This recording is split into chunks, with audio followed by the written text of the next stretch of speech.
So let's talk about the Legion itself. And again, nice flow of art into chapter, right? The Legion, this is a moment of Legion behavior. This is everyone gathered together at somebody or multiple somebody's funeral to illustrate. We're going to talk about the greater Legion itself now. Cool. So this is our other big mechanical piece. This is the other thing that's going to tell us about the group, right? So each Legion role is a character. Each player takes on a role that divides up the responsibilities of the game. The GM does their role to create all of the stuff. Everyone else in the game has an equally important role portraying the Legion itself. So it's this mid stance between the two, the GM and the player. There's kind of Legion roles.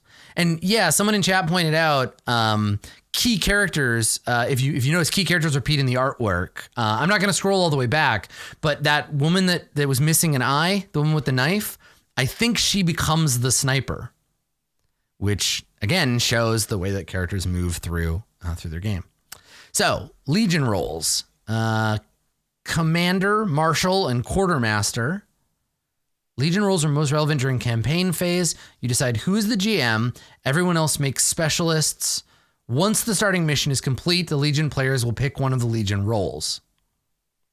There are 2 optional roles for a 4-player table. Pick one. Lore Keeper, which is the protagonist in the Black Company, and then Spymaster. Each role has an individual setup. Among other things, they give you an opportunity to detail the personality and character of the command staff member. Roles exist as actual characters within the Legion. They aren't usually named. The Legionnaires traditionally refer to them by their title. Yeah, cool. Right, cool. Let's see here. If someone misses a game, don't worry. Select someone as deputy. Thank you, Strash. Thank you, John, for fucking putting this in the game. In a game with constrained required roles and you don't tell us what we do when someone is missing, we can get confused and we can screw it up. So if someone misses a game, don't worry, just pick someone as a deputy. Any decisions with that role is handled by votes from the other legions, but tiebreakers are handled by the deputy. Easy. You fixed it. Who is this lady? She's so cool. All right, I guess she's the commander. There's the answer to the question, I guess. So you pick some traits for the commander, right?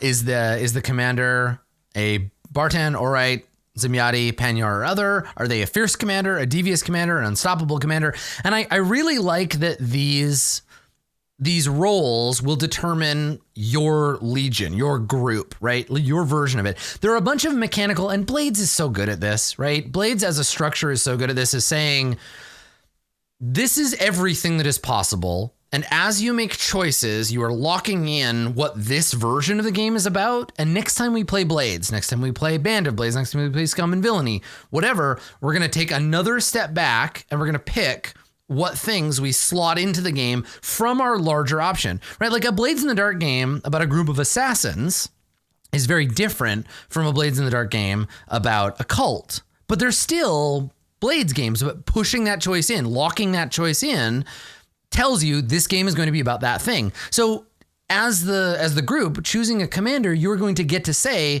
what the structure of the Legion looks like, because a Legion that follows a proud commander who is cold and haggard is going to be very, very different than a Legion that follows a fierce commander who is stoic and scarred, right? So that's cool. It's a way for us to offload some of the setting work and make those choices part of the players. You can see this in a bunch of other games where you can say, like, detail your homeworld in a sci-fi game, right? Detail something about your character that reflects the larger world. In this case, the choices you make for the Legion's roles affect the Legion itself, whether you realize that you're doing it that way or not. So the Legion's commander's job is to track time and pressure, So this stuff is kind of like having a mapper or a caller in basic D&D, right? You're assigning people jobs to do at the table that aren't just play your character. So if you are playing the mapper, you draw the map. If you're the caller, you get everybody together and you tell the GM what they're doing. If you are playing the commander in this game, you track when time passes. You track the location of the Legion on the map. You pick the missions and tell the GM. You track and spend the intel, and you work with the other roles. So let's see what the other roles do. I won't go into the great detail on these ones because there's just so much cool shit in this book, but let me continue moving through. Intel is something you can use to ask questions of the GM, right? To help you choose the engagement you go on, the mission that you're going to go on. Whoa. Look at it. He's got Ray's haircut and he's got Dr. Grigori's beard. Yes. So this is the marshal. Yeah, right. Lead people into battle. So if you're the marshal, you decide who goes on the mission, who's in charge, and the rank and file of the Legion. So you track morale, you track your squads and specialists, you make the engagement rolls, you make sure the group tracks XP. Oh my God, I love this stuff. This is so good. This is taking, you know how I talk a lot about like assumed social level stuff? How we just assume that someone is responsible for this and it's usually the GM. Thank you. Thank you for this. Like just making it into the game, being like, it's your job to make sure everybody tracks XP. That's it. That's it's tiny. You don't actually do anything, but it's your job to be like, okay, everybody, the last thing on my list is make sure we track XP. So the GM doesn't have to do it. That's really cool. Yeah. That's cool. So as part of your initial setup, the Legion, you just determine your characters. Those are your duty. You track personnel. So you have the ability to track there, showing on the character like how everybody's wounded and how they're doing. I like this. You get to assign squads. You start with 6 squads of 5 rookies. So the Legion has at least 30 people. If you assign a squad, write down the name of its members. It's not important to know every Legionnaire at the start, but know their names before they fall in battle. When you assign their position and effect, the GM should keep in mind their training. Here are your squads. Oh my, so cool. Are you an Ember Wolf who are first into the fray? Are you a member of the Grinning Ravens who laugh at death? The Star Vipers, in darkness we shine. The emblems are amazing, by the way. The Shattered Lions, pride of the Legion. The Ghost Owls, the calm before the storm. Or the Silver Stags, no matter the cost. That is super cool. So soldiers and rookies are assigned to squads, but a soldier promoting will leave a vacancy in the squad. You can always rearrange personnel by moving them around, but it might cause friction. Squad loyalty is a factor. Specialists do not count toward the squad's limit of 5. Okay, cool. And then before the mission, the marshal makes the engagement roll. Rad. That's so cool. And you can only go on some missions. Right, because you get the secondary mission too, right? And that's the marshal's job, where you like kind of have to assign your guys on single role missions. Yeah. That's really cool. Yeah, secondary mission outcomes. You do secondary missions, but they're not the one we're focused on. We don't do moment to moment stuff. It's a single roll to see how it goes. Cool. Yeah. That's awesome. And then Quartermaster, obviously. So Quartermaster's job is, let's see, determine the capabilities of the Legion and devise new ways to win the war. Initial supply, non-Legion personnel, food, and materiel. Cool. So it's your job just to keep track of the shit that we have. You get supply from supply missions. You get campaign actions. It's taking the stuff that's like group stuff in Blades and assigning it to specific stuff, because you're not a gang of ne'er-do-wells. You're an army, and armies have jobs and people do those jobs. Yeah, cool. Right, and then this powers the assets of the thing. So let's take a look. I want to see. Yeah, this is what I was looking for. Non-Legion personnel. So they're bound to the maker or builder. Alchemists are scientists able to transmute materials. With one of the 3 Orite crafter gods broken, alchemy corrupts those that practice it. Track that corruption with an 8 clock. After it's full, the alchemist is corrupted and must be dealt with. But until then, they can help you with stuff. That's awesome. They're like a ticking time bomb. That's really cool. So you're like, yeah, well, you know, we got an alchemist and they're helpful, but eventually we will have to deal with them. You can have laborers, mercies, who are like, they help you rest and recuperate, and then a bunch of material. Black shot, transmuted anathema metal that kills the undead.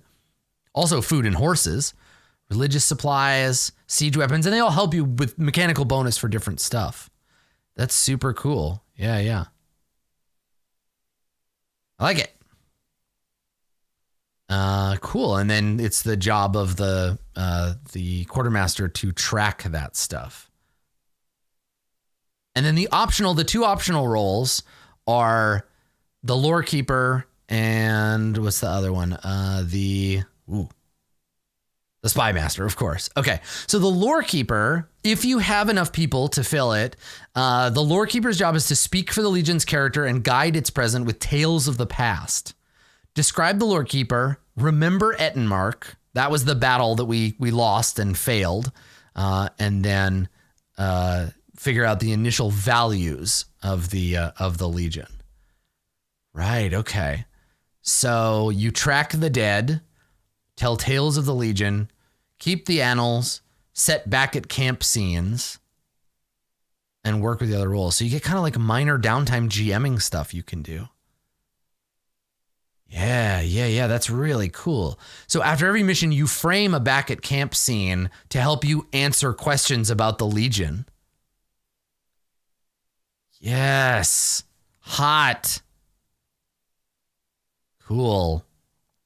Stories of the Legion. After 4 Legionnaires have died, you must tell a story of the Legion. The first time you tell them, they're told in order.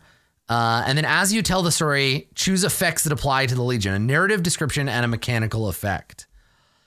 Oh, so if you're playing as someone who wants to be kind of co-GM, you can play the lore master and you can make up these stories. If you're that player who likes to have little vignette scenes, this is a great character for you. So tell a tale of the founding, tell a tale of independence, hardening in battle, unyielding will, meaning.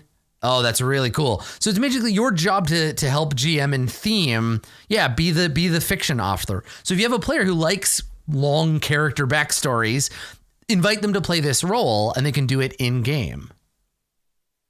Cool. And then the Spymaster, these feel like the difference between the core specialists and the 2 bonus ones. These feel like, it feels like the difference between the standard playbooks and the sort of like advanced playbooks in Apocalypse World, right? Like the difference between the Skinner and the, what are they called? The maitre d' character, the big one. Difference between the hard holder and like the faceless, right? As we get into these more advanced, like slightly weirder playbooks. Yeah. Maestro D, that's what they're called. Thank you, Mats. So, the Spymaster, the last of our playbooks, if you want to influence each of the other roles, serving a critical part when the timing is just right, you get to mark some spies, grow your network, and fight the broken in shadows. Yeah. Whoa. I like a good flow chart. So that is your spy network, and it allows you to improve and access new abilities to provide intel to your players. Yeah, that's cool. Get out of here. The spies are real people. No. See, I thought the spies were just going to be like a type of spy. They're actual characters preset into the game. Oh, that's fucking cool. So you're targeted with two spies, trained and master. How do you want to influence the game? Choose spies from these characters. That's very cool. So your spies might be Antoinette, Bortis, Crimson Vexing, Ingrid, Lilia, Onyetin. Oh, that's so cool. So you pick these spies specifically, and they're characters. So rather than just names, they're like people with their own special abilities. Yeah. Cool. Yeah, they're people. This Orite seamstress found a better calling in life. She's broken countless hearts, poisoned nobles and warriors both, and has yet to fail a mission. She automatically upgrades to Master Spy when you select her. They roll 1 or 2 dice, depending on whether they're a regular spy or a master. It's very cool. And then you send them on assignments. Right. So this is like you're playing your own mini game while you're playing the Legion mini game, while you're playing the Go on Missions game. So if you don't find the game complex enough and you want to be playing your own game with the GM, the Spymaster is your way to do that. You're like, it's like, these happen in a lot of role-playing games where you assign characters and be like, all right, by the time we come back from our next mission, they'll come back from their spy assignment. Yeah, that's a pretty cool mechanism.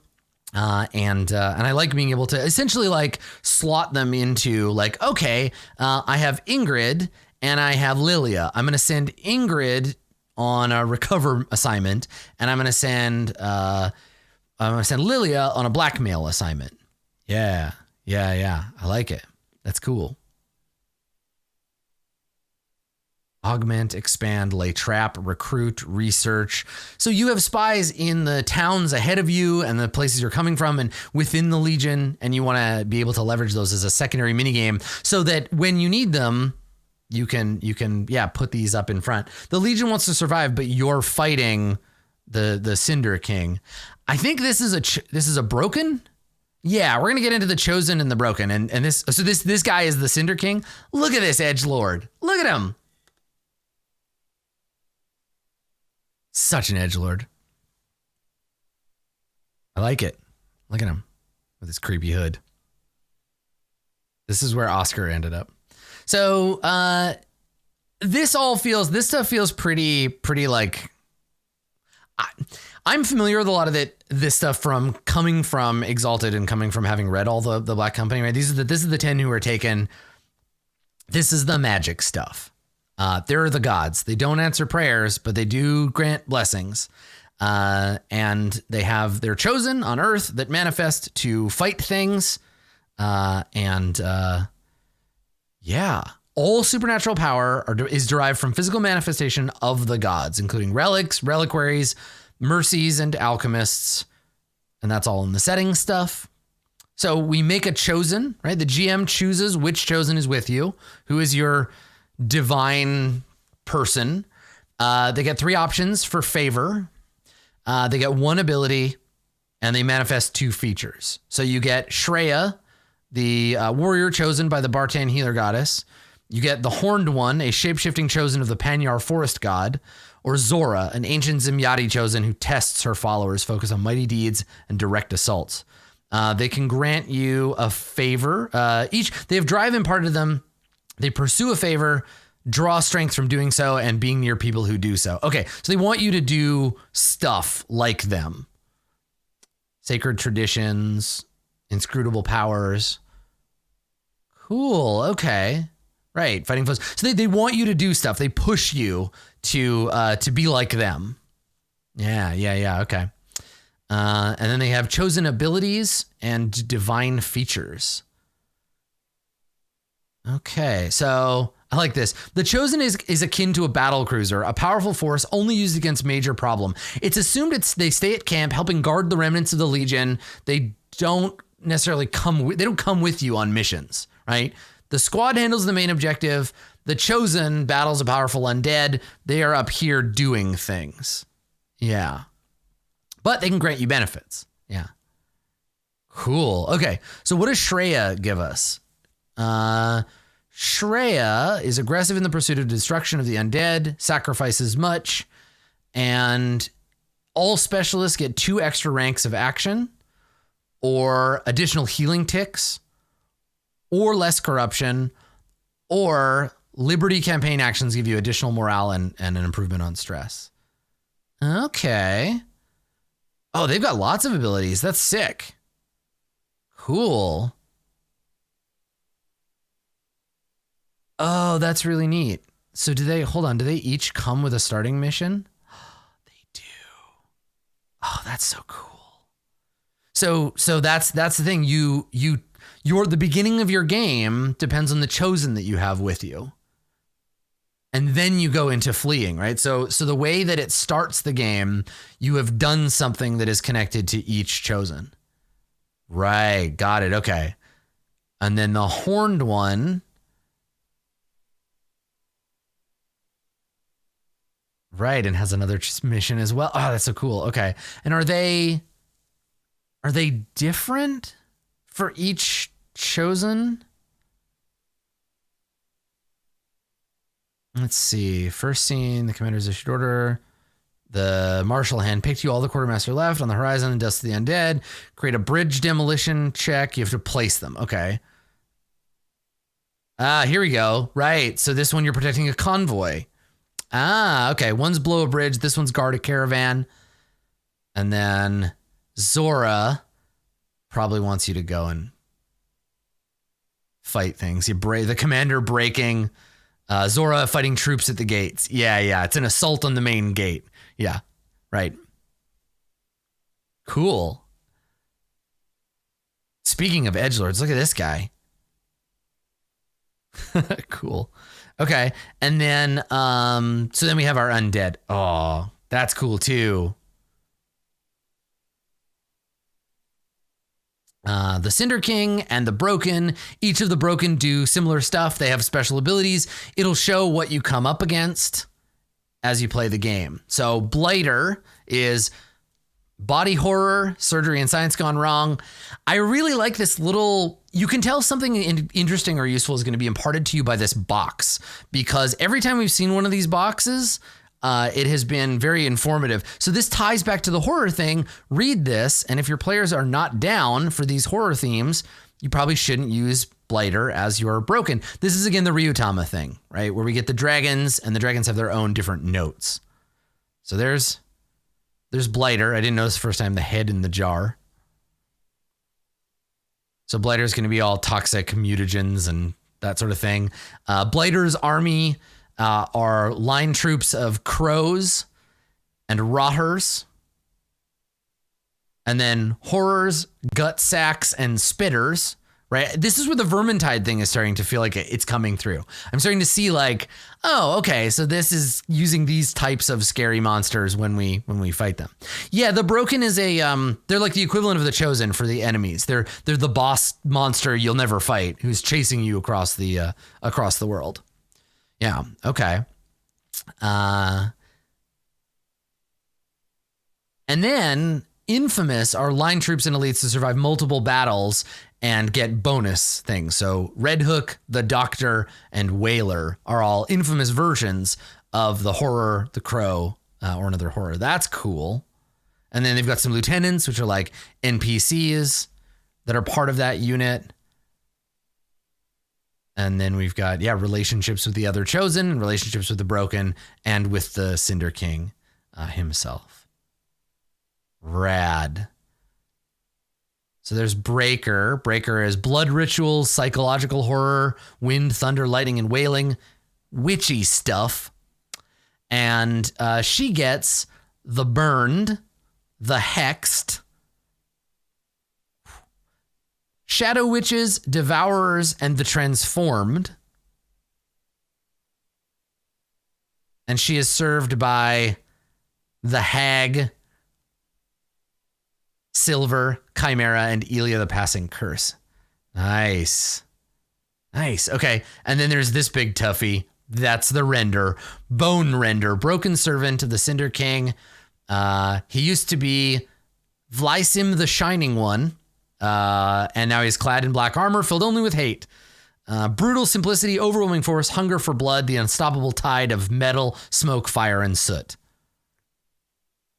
And he is served by the Gaunt, by Hounds, Knights of the Black Oak, the Heartless, and by Thorns. Cool. So you want to kill a broken. It's very difficult. Maybe you need a long-term project. Maybe that's a thing you can do. But the game is like, generally, you don't fight them. Their threat is so high, they can kill entire squads outright. But if you make it a Legion goal, you can investigate relics. It's possible within this game, but it's a task maybe outside the scope of a single campaign.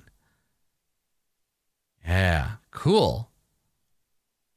Right, so then we go into a section where we talk about taking on missions and the types of missions that we do, right? Assaults, recon, religion, and supply. So this is the thing that our commanding role will choose for us.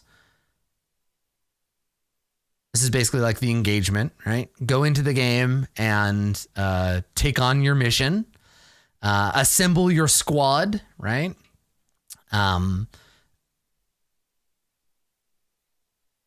So this is all like further, kind of further assessment. So here we go. So here's an example.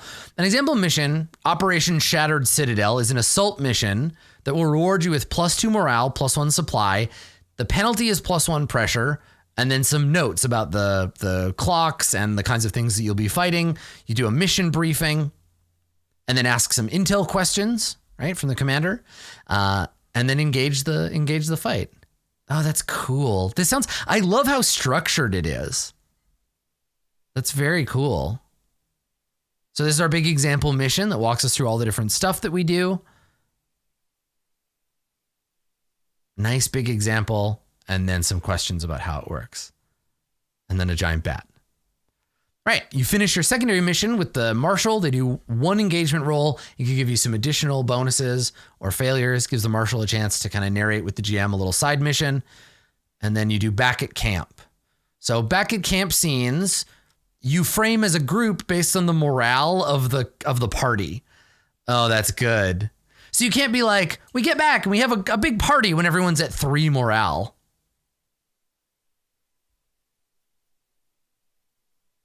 So the scene must be chosen from the list. After playing it out, cross it off. If no scenes of the correct level are available, choose one from the next level down. And some of them you can have multiple times. Yeah. This is very much the Banner Saga stuff. Yeah. Cool. Yeah, Little Darkest Dungeon, Little Banner Saga. And then the whole thing is run by the campaign. So the passing of time, the moving from mission to mission, various unresolved drama moments in free play. And that all happens when you're being the commander, the marshal, the quartermaster, and the spymaster, and doing all of that stuff and keeping lore as you go along. Cool. So your campaign options, like as you do those missions, you're trying to get yourself home, right? So let's scroll ahead. I want to see the map, because all of this is mechanical stuff, right? This is stuff that we're familiar with from Blades. And I want to make sure we get a chance to look at some of the kind of greater, like the map of the world, if we have one of those. I'm not sure if there's one in this version of the game, but we'll go and see if we can find it. I mean, yeah, home in the sense is like the place where you get when you win. I also want to see the scoring of the campaign. So I want to see how that goes. So there's a bunch of examples of how actions work. Get some more art of people showing people stuff, doing things. But yeah, I want to see some of the GM tools. Yeah. Fantastic. Okay. So let's look at the GM tools, and then we'll jump ahead and we'll look at the world and the locations. Yeah. And see them and that stuff. So, the GM, we get some tables for generating missions and rewards. We can have random missions get generated. Right? Some of the rewards, the mechanics of like creating and building these things. It isn't just sort of loose advice, which is nice.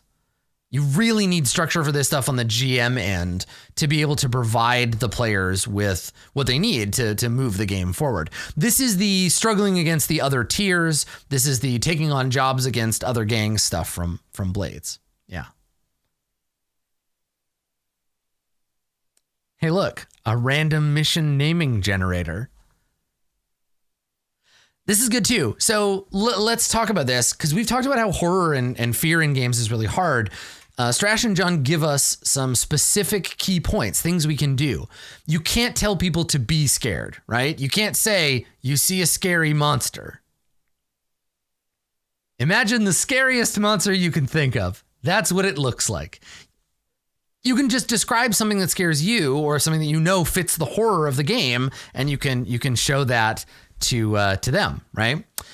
Failure isn't scary. Things just being hard isn't scary. It's the like ramifications of failure. It's the tension of will we fail, right?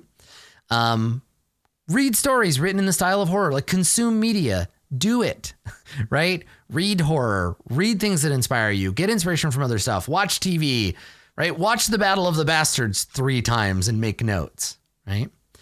Set the mood and then respect boundaries. That's all good stuff for doing horror.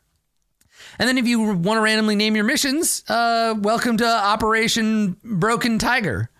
Welcome to, all right, soldiers, this is Operation Flying Mountain. I have a good feeling about Operation Broken Wing. Yeah, right?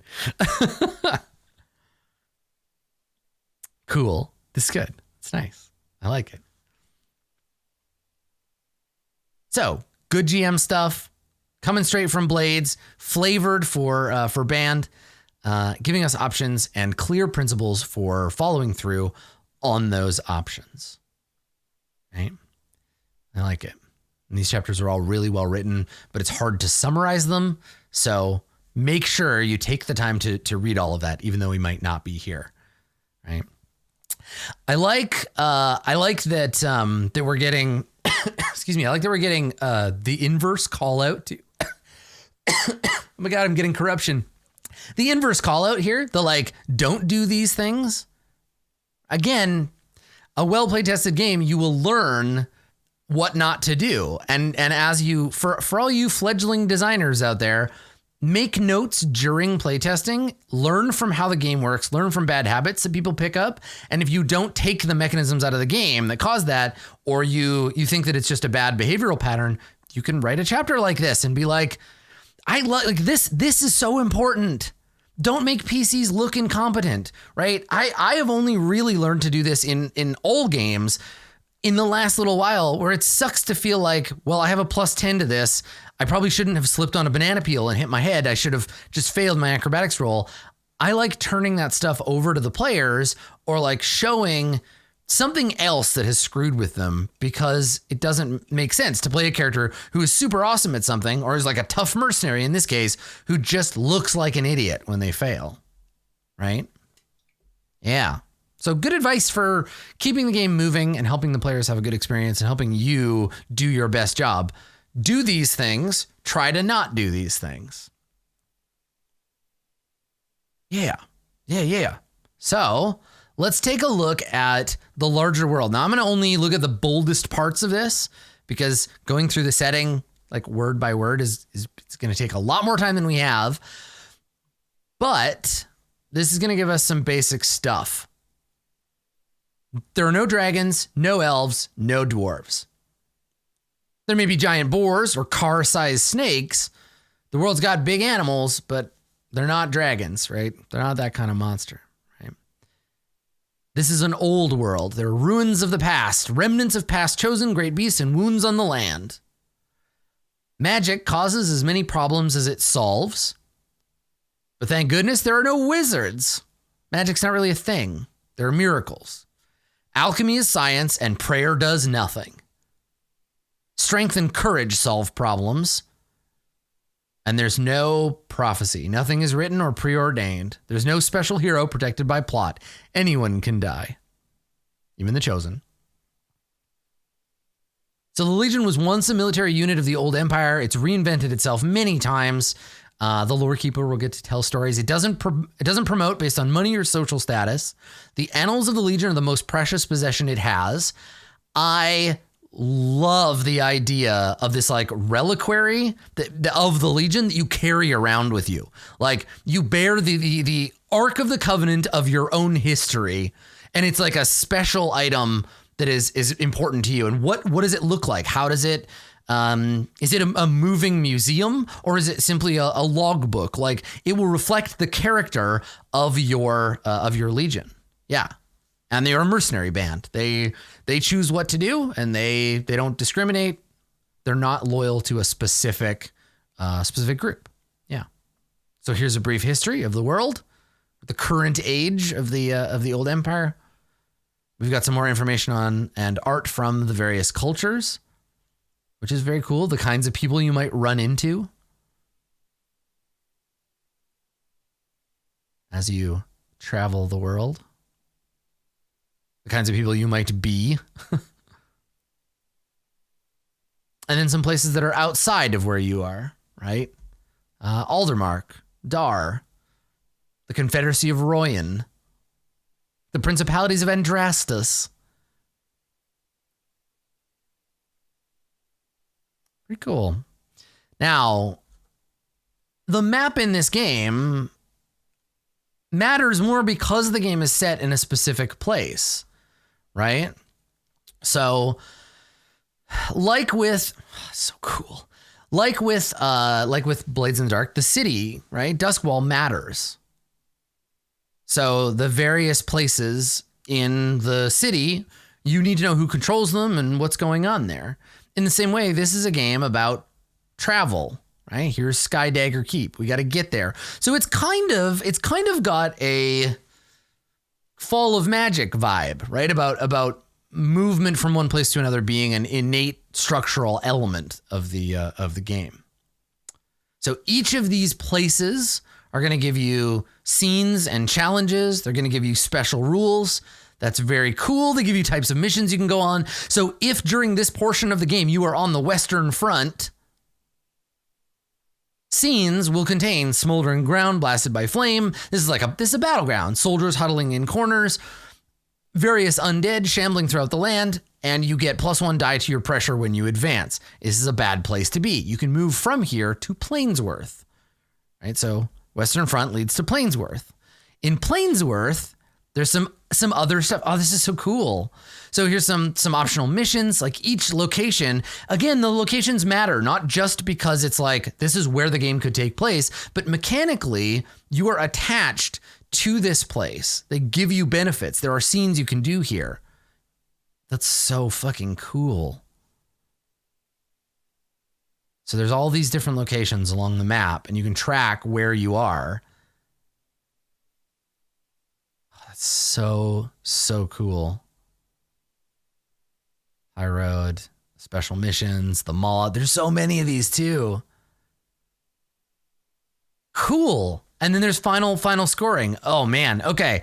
So, I don't want to spoil some of this stuff in case you want to be surprised, but I'm going to look at it and try to give you an idea of how it works rather than give you specific points. So there are 6 objectives that have to be completed, and most of them play out as one obstacle missions. There are 5 objectives that have to be completed once you get there to fix it, and then you get bonus dice for the last wave. The last wave occurs, and then you get final totals based on that. Okay. So you're fighting them. You calculate the final score for the campaign to set up the next chapter of the Legion's story. Low scores of less than 100 means you start weaker in the next campaign. High scores of 200 or above are an excellent starting position. After the final mission at the keep, you'll get some points. You get points for keeping your soldiers alive. You get points for keeping your supplies. You get points for doing things along the way. And if you have a lore keeper, you can get some bonus points. And I'm going to read this out loud because I think it's cute. If you've kept the annals faithfully through the end of the campaign and they've reached Skydagger Keep safely, gain 10 points. As the game designers, we would love to read them. You could make this into such a baller, Twitch show so easily. If you had the time and the dedication and the ability to do a bunch of post-production on it, you could really make something special using this game. Like above and beyond just, we're going to sit down and play, you could have a lore keeper that does stuff between sessions. You could record voiceovers. You could do like map animations as they move from place to place. This would make a really good, like produced podcast or YouTube show with like side stuff. Yeah, like I definitely feel like if you had the ability to really like dig in on the production end, there's a bunch of bonus material you could do for this. I mean, I'm in the middle of 2 games right now, but it would be a fun, I feel like this is like an ambitious kind of project in the same vein as like, Far Verona, right? How we had the big faction turn. I bet you we could do some like heavy bonus material stuff or something like this. Maybe next time there's room. Yeah. That'd be super fun. Get a bunch of like our friends to do voiceovers for different characters. Have the lore keeper like make special content. Have the lore keeper be somebody who has the time and energy to do that, right? To be like, all right, between sessions, you need to record the like last time on and then like record your stories as a separate thing. Yeah. We could get like a bunch of different people in it. You could have room to like rotate the cast too, because on each mission. Yeah. Ken Burns Band of Blades. Interesting. I'll just let that percolate a little bit. I'll let it percolate a little in my head. Cool. And then we are invited to hack the game. We can create new heritages, create new types of special missions. The 6-player version of the game changes the stress economy, but isn't impossible. You should compensate by adding extra units to the deployment of each mission. There's a strong suggestion to focus on multiple objectives or objectives that require simultaneous actions if you have 6 players. I like to do 5. I like to do a 5-player game, I think. Right? Lore Keeper. I guess if you... but the Spymaster is so cool too.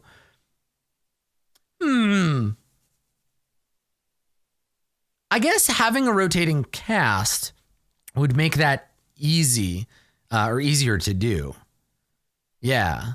6 players and 5 PCs is what, 6 players. Yeah.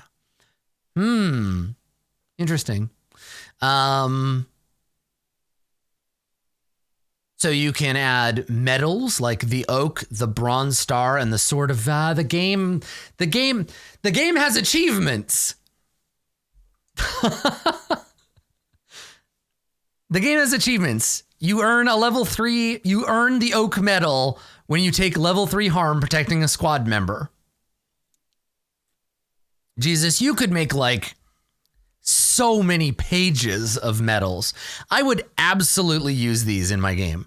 I would make like 20 different medals you could earn and then hand them out. And so you could be like, yeah, today under the watchful eye of Ezekiel III, Kolot the Axeman gained the bronze star for completing a primary mission after their officer has fallen.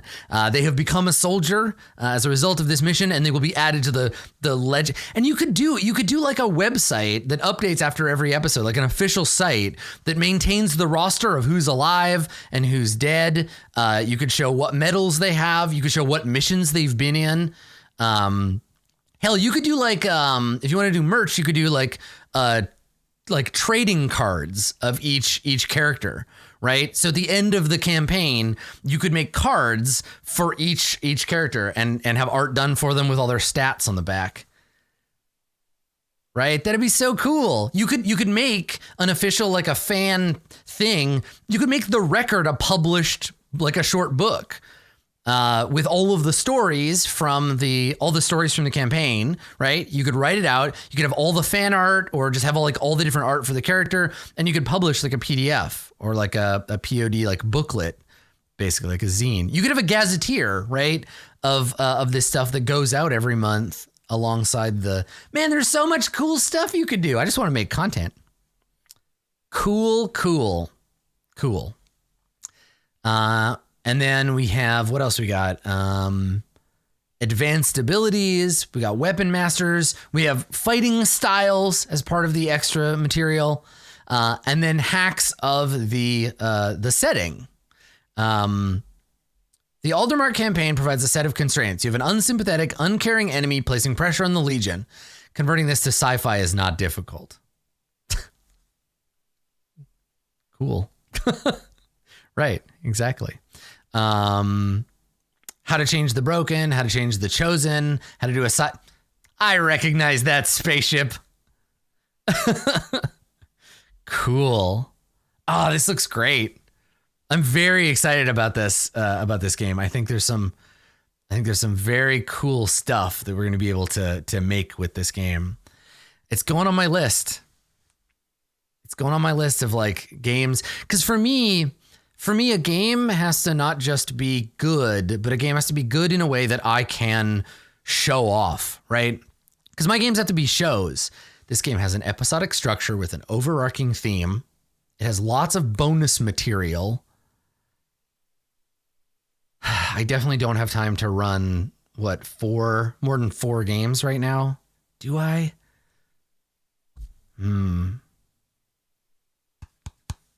You're tempting me. You're tempting me, Strash, and I hate you. I hate you for it, but thank you. Thank you for making this game. Cool. Yeah. So yeah, if you want to get a copy of this game, if you want to get your hands on it, you can. Blades is in pre-order. Band of Blades is in pre-order right now. You can, if you are in Twitch chat right now, !band will get you that link to the Evil Hat store. I will post that link in the YouTube comments if you're watching this after the fact. If you're watching the VODs, Dave just threw it in the chat right now. So go and check that out. Get your hands on it, because I believe I'm the impression that I'm under is the pre-order is for the final version of the book, but you'll get the game now, right? The PDF is done, or at least as done as it is what we just looked at.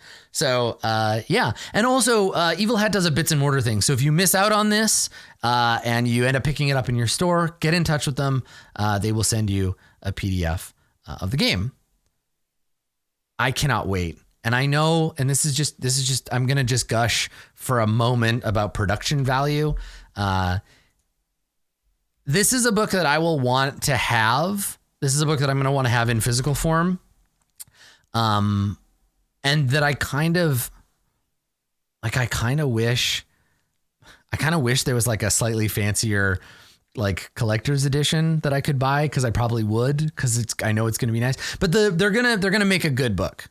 Evil Hat, if you've seen Blades in person, if you've seen Fate, like they've been making good games that feel good to have in your hands for a long time. So I will, once I get a hold of a copy of it, I'll post some pictures on Twitter. So let you know how I feel about the final thing. But congratulations, John and Strash, right? Congratulations on Strash, especially for not only putting out 1, but 2 very good Forged in the Dark games. You are an inspiration. You and John have done something really special here. And it shows me that there is a lot more flexibility in Forged in the Dark than I think most people would assume. I think that there's a lot you can do with it. And I'm going to try to take inspiration from your work and push it even harder. I want my version of Blades to be so weird. I want it to be just way out there in terms of mechanics, and you've shown me that I gotta get out there and bust my ass. So you lit a fire under me. So thank you for coming and watching this, everybody. I hope you go away from this stream and that you look into Band of Blades more. I hope you go check out some Band of Blades actual play. I hope you buy the game because it looks like it's going to be a real good one. And I hope that you check out some of the material. If you did not know about the Black Company before today, you are in for a treat. Go and check that out. Big ups, of course, to Evil Hat. Thank you, Fred and Strash and John and literally all of the other excellent people at Evil Hat. I'm not going to say thanks to Sean Nittner because RC sucks. and Cantor rules. So you're just going to have to live with that, I guess.